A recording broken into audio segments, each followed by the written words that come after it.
si kitovu cha uzembe, mkulima usichague jembe. Ukijikwaa inuka na utembe, ndivyo yalivyo mapenzi.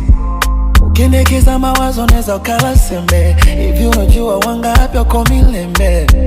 Ukipendwa usiote mapembe, yazoe mapenzi. Don't be so emotional, don't take too personal. Sometimes about paper, it's all about the paper.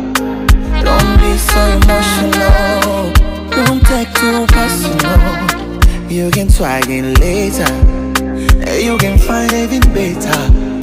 Find your way,